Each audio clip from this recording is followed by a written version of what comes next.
Hello मेरे प्यारे students, क्या हाल चाल। हमें उम्मीद है आप सब स्वस्थ होंगे, मस्त होंगे और सबकी तैयारी एकदम शानदार तरीके से चल रही हो। तो स्वागत है एक बार बहुत ही शानदार ज़बरदस्त सेशन में UP triple S C ANM के फीमेल हेल्थ वर्कर के मिडवाइफरी सेशन में आप सभी का बहुत ही शानदार स्वागत है एक बार फिर से। तो आइए शुरुआत करते हैं सेशन की, समय नंबर बात करते हुए। आप लोग लाइक शेयर करने वाले हैं नहीं, तो आइए सेशन की शुरुआत ही करते हैं।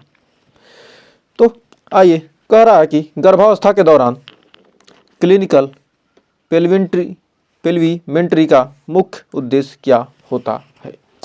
भ्रूण का वजन मापना, प्रसव पथ का आकार मापना, भ्रूण की स्थिति जानना और गर्भाशय का विकास मापना। तो इसका राइट आंसर क्या हो जाएगा? तो क्लिनिकल पेल्विमेंट्री का मुख्य उद्देश्य क्या होता है? तो राइट आंसर हो जाएगा प्रसव पथ का आकार मापना। तो राइट आंसर इसका क्या जाएगा? प्रसव पथ का आकार मापना। तो हमारा राइट आंसर क्या होगा? प्रसव पथ का आकार मापना। नेक्स्ट, कह रहा फंडल हाइट से गर्भावस्था के किस पहलू का पता चलता है? भ्रूण का वजन, भ्रूण की स्थिति, गर्भ की अवधि, भ्रूण की गतिविधि। कह रहा फंडल हाइट से गर्भ की अवधि का क्या होता है? पता चलता है, यानी ऑप्शन नंबर सी। नेक्स्ट, कह रहा गर्भावस्था के दौरान प्रोलैक्टिन का क्या कार्य होता है? दूध उत्पादन को प्रोत्साहित करना, गर्भाशय के संकुचन को रोकना, भ्रूण के तंत्रिका विकास में मदद करना, प्लेसेंटा की वृद्धि को बढ़ावा देना। कह रहा गर्भावस्था के दौरान प्रोलैक्टिन का क्या कार्य होता है? तो प्रोलैक्टिन का कार्य होता है दूध उत्पादन को प्रोत्साहित करना, यानी ऑप्शन नंबर ए। तो बढ़ते हैं अगले क्वेश्चन की तरफ। कह रहा प्लेसेंटा प्रीविया के दौरान रक्तस्राव का प्राथमिक कारण क्या होता है? गर्भाशय में असामान्य संकुचन, प्लेसेंटा का गर्भाशय के निचले हिस्से में स्थित होना, भ्रूण का गलत स्थिति में होना, गर्भाशय की अपर्याप्तता। तो हमारा चौथे का राइट आंसर क्या हो जाएगा? प्लेसेंटा प्रीविया के दौरान रक्तस्राव का प्राथमिक कारण क्या है? तो हो जाएगा ऑप्शन नंबर बी, प्लेसेंटा का गर्भाशय के निचले हिस्से में स्थित होना। नेक्स्ट, कह रहा नवजात शिशु में फिजियोलॉजिकल जॉन्डिस आमतौर पर कब दिखाई देता है? जन्म के तुरंत बाद, 2 से 3 दिन के भीतर, 7 दिनों के बाद या 10 दिनों के बाद। तो हमारा पांचवे का राइट आंसर क्या हो जाएगा? तो इसका राइट आंसर हो जाएगा ऑप्शन नंबर बी, 2 से 3 दिन के भीतर। नवजात शिशु में क्या फिजियोलॉजिकल जॉन्डिस आमतौर पर कब दिखाई देता है? 2 से 3 दिन के भीतर। तो बढ़ते हैं अगले क्वेश्चन की तरफ। तो अगला क्वेश्चन देखिए क्या कर रहा है। कह रहा गर्भावस्था में प्रोटीन यूरिन का मुख्य कारण क्या है? उच्च रक्तचाप, गर्भाशय संक्रमण, किडनी की खराबी, प्लेसेंटा की खराबी। तो हमारा छठवें का राइट आंसर हो जाएगा ऑप्शन नंबर ए, उच्च रक्तचाप। तो बढ़ते हैं नेक्स्ट क्वेश्चन की तरफ। कह रहा है गर्भावस्था के दौरान रेहसस ईसो इम्यूनाइजेशन से बचने के लिए कौन सी दवा दी जाती है? Anti immunoglobulin, folic acid, vitamin के, कैल्शियम। तो गर्भावस्था के दौरान रेहसस ईसो इम्यूनाइजेशन से बचने के लिए कौन सी दवा दी जाती है? तो हमारा राइट आंसर हो जाएगा option number A, anti immunoglobulin. Next, कह रहा गर्भवती महिला में हाइपर एमेसिस ग्रेविडेरम का प्राथमिक लक्षण क्या है? अत्यधिक उल्टी, पेट में दर्द, तेज बुखार, थकान। तो हमारा आठवें का राइट आंसर क्या हो जाएगा? तो हमारा आठवें का राइट आंसर क्या हो जाएगा? तो हमारा आठवें का राइट आंसर हो जाएगा आठवें का राइट आंसर क्या होगा? ऑप्शन नंबर ए, अत्यधिक उल्टी। तो बढ़ते हैं अगले क्वेश्चन की तरफ। तो आइए देखते हैं अगला क्वेश्चन। एक सेकेंड। तो हमारा अगला क्वेश्चन क्या करा? लेबर की पहली अवस्था में क्या होता है? गर्भाशय, ग्रीवा का फैलना, भ्रूण का जन्म, प्लेसेंटा का निष्कासन, भ्रूण का हृदय गति का गिरना। तो हमारा नौवें का राइट आंसर क्या हो जाएगा? तो नौवें का हमारा राइट आंसर लेबर की पहली अवस्था में क्या होता है? तो नौवें का हो जाएगा ऑप्शन नंबर ए, गर्भाशय ग्रीवा का फैलना, यानी ऑप्शन नंबर ए। तो गर्भाशय ग्रीवा का फैलना यानी हो जाएगा क्या? हमारा ऑप्शन नंबर ए। तो बढ़ते हैं नेक्स्ट क्वेश्चन तरफ। कह रहा गर्भवती महिला में एनीमिया का सबसे सामान्य कारण क्या होता है? आयरन की कमी, प्रोटीन की कमी, विटामिन B12 की कमी या फोलिक एसिड की कमी। तो हमारा एनीमिया का मुख्य कारण क्या होता है?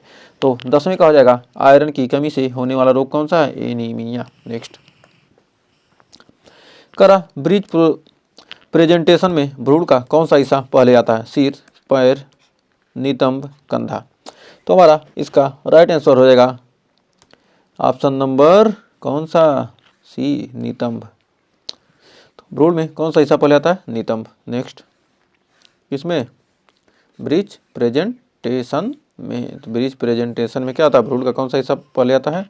नितंब। नेक्स्ट, कर प्रीमेच्योर रप्चर ऑफ मेम्ब्रेन का यानी PROM प्रोम का सबसे गंभीर जटिलता क्या हो सकती है? संक्रमण, समय से पहले प्रसव, एम्ब्रियोटिक फ्लूइड की कमी, उपरोक्त सभी। तो हमारा 12वीं का राइट आंसर क्या हो जाएगा? ऑप्शन नंबर डी, उपरोक्त सभी। नेक्स्ट, करा सेफ मदरहुड कार्यक्रम का मुख्य उद्देश्य क्या है? सेफ मदरहुड कार्यक्रम का मुख्य उद्देश्य क्या है? मातृ मृत्यु दर को कम करना, नवजात शिशु की मृत्यु दर को कम करना, सुरक्षित प्रसव सुनिश्चित करना, उपरोक्त सभी। तो इसका राइट आंसर हो जाएगा सेफ मदरहुड मतलब क्या? सभी। तो आइए बढ़ते हैं अगले क्वेश्चन की तरफ। तो देखिए हमारा अगला क्वेश्चन क्या करा है? गर्भावस्था के दौरान IUCR यानी कि इंट्रायूटेरिन ग्रोथ रेस्ट्रिक्शन का मुख्य कारण क्या होता है? प्लेसेंटा की अपर्याप्तता, उच्च रक्तचाप, मातृ पोषण की कमी या उपरोक्त सभी। तो कह रहा है IUGR का मुख्य कारण क्या होता है? तो प्लेसेंटा की अपर्याप्तता, उच्च रक्तचाप और मातृ पोषण की कमी, ये सभी ऑप्शन हो जाएंगे राइट, यानी ऑप्शन नंबर हो जाएगा हमारा डी। तो बढ़ते हैं 15वें क्वेश्चन की तरफ। 15 क्वेश्चन, कंगारू मदर केयर का मुख्य उद्देश्य क्या है? शिशु को गर्म रखना, शिशु को स्तनपान प्रोत्साहित करना, शिशु के हृदय और श्वसन दर को स्थिर रखना, उपरोक्त सभी। यानी क्या ये सारी चीजें क्या होता है? कंगारू मदर केयर में आते हैं। तो उम्मीद है यहाँ तक आपको कोई डाउट नहीं होगा। तो आइए बढ़ते हैं नेक्स्ट क्वेश्चन की तरफ। कह रहा है गर्भावस्था के दौरान सबसे आम वायरल संक्रमण कौन सा है? HIV, rubella, hepatitis B, CMV। तो हमारा इसका गर्भावस्था के दौरान सबसे आम वायरल संक्रमण क्या है? CMV, cytomegalovirus, cytomegalovirus, cytomegalovirus. Next, कह गर्भवती महिलाओं में मैग्नीशियम सल्फेट का उपयोग किसके लिए किया जाता है? दौरे को रोकने के लिए, रक्तचाप कम करने के लिए, प्रसव को प्रेरित करने के लिए, प्लेसेंटा को हटाने के लिए। तो गर्भवती महिला में मैग्नीशियम सल्फेट का उपयोग किसके लिए किया जाता है? तो जल्दी से कमेंट बॉक्स में इसका आंसर दे दिए। ऑप्शन नंबर ए, दौरे को रोकने के लिए। नेक्स्ट, करा मैकोनियम स्टैंड एम्ब्रियोटिक फ्लूइड किस स्थिति का संकेत है? भ्रूण संकट, प्लेसेंटा की खराबी, भ्रूण की अपरिपक्वता, उच्च रक्तचाप। तो हमारा 18वें का राइट आंसर क्या आएगा? मेकोनियम स्टैंड एम्ब्रियोटिक फ्लूइड किस स्थिति का संकेत है? तो यानी ऑप्शन नंबर ए, भ्रूण संकट। नेक्स्ट, कर नवजात शिशु में सरफैक्टेंट का निर्माण कब शुरू होता है? 24 से 28, 28 से 32, 32 से 36 जन्म के बाद। तो हमारा राइट आंसर 28 किसका? 19वें का हो जाएगा right answer, option number B, 28 से 32। तो उम्मीद है इस क्वेश्चन में कोई डाउट नहीं होगा। तो बढ़ते हैं अगले क्वेश्चन की तरफ। करा स्ट्रेस टेस्ट किसके लिए किया जाता है? भ्रूण के हृदय दर, भ्रूण की स्थिति, भ्रूण का वजन, भ्रूण की मांसपेशी की ताकत। तो इसमें स्ट्रेस टेस्ट कब किया जाता है? किसके लिए किया जाता है? भ्रूण की हृदय दर को पता करने के लिए क्या होता है? स्ट्रेस टेस्ट किया जाता है। तो 20वीं का हो जाएगा right answer, option number A. तो बढ़ते हैं 21वें क्वेश्चन की तरफ। तो देखिए 21वां क्वेश्चन हमारा क्या कह रहा है? कह रहा वैक्यूम असिस्टेड डिलीवरी के दौरान मुख्य जटिलता क्या हो सकती है? शिशु के सिर में चोट, मातृ रक्तस्राव, गर्भाशय का फटना, उपरोक्त सभी। तो यहाँ पर 21वें का हो जाएगा ऑप्शन नंबर डी, उपरोक्त सभी। तो बढ़ते हैं 22वें क्वेश्चन की तरफ। कह रहा रक्ताल्पता का उपचार गर्भावस्था में कैसे किया जाता है? आयरन सप्लीमेंट, रक्त आधान, संतुलित आहार, उपरोक्त सभी। तो हमारा 22वें का राइट आंसर क्या हो जाएगा? तो हमारा 22वें का राइट आंसर क्या हो जाएगा? ऑप्शन नंबर डी, उपरोक्त सभी। तो बढ़ते हैं 23वें क्वेश्चन की तरफ। 23वां क्वेश्चन देखिए करा गर्भवती महिला में गर्भाशय तंत्रिका ब्लॉक का उपयोग कब किया जाता है? दर्द प्रबंधन के लिए, भ्रूण स्थिति सुधारने के लिए, गर्भाशय का विकास बढ़ाने के लिए, संकुचन रोकने के लिए।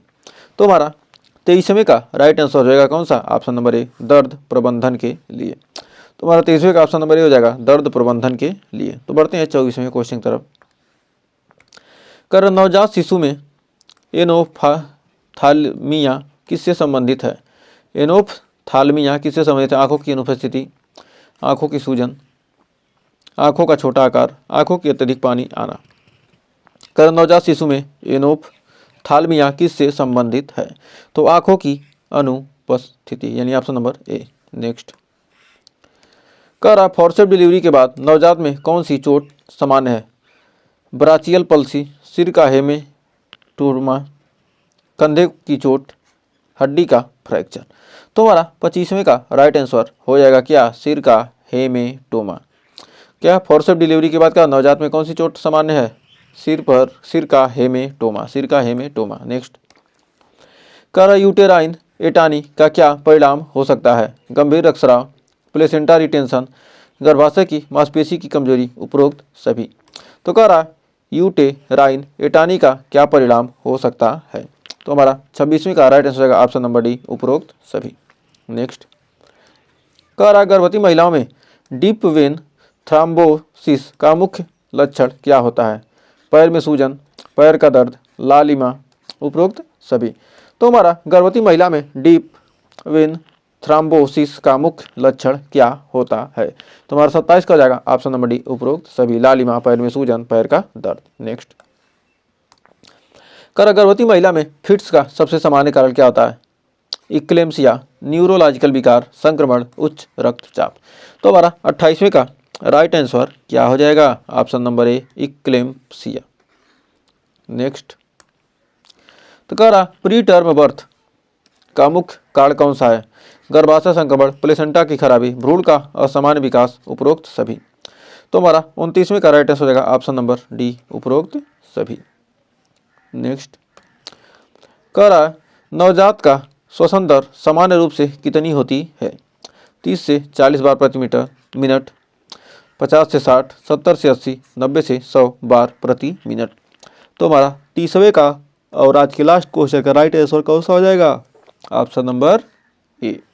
तो हमें उम्मीद है ये आपको 30 क्वेश्चन अच्छे से क्लियर हो गए होंगे। 30 में आपके कितने सही हुए हमें कमेंट में ज़रूर बताइएगा।